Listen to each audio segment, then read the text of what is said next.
front of me is hammer, blade 5, and today I would like to show you how you can add a password to Google Passwords Manager.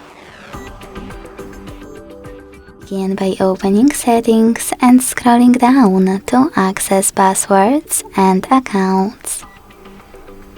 Then hit this gear next to Google under Autofill service and tap on Google Password Manager.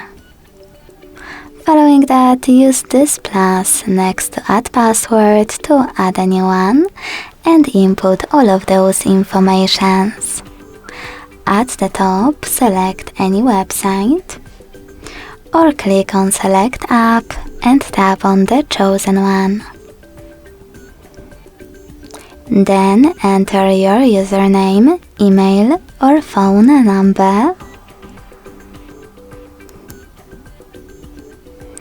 password, and even some helpful notes. When you finished, hit save at the top right corner. As you can see, after that my password was successfully added.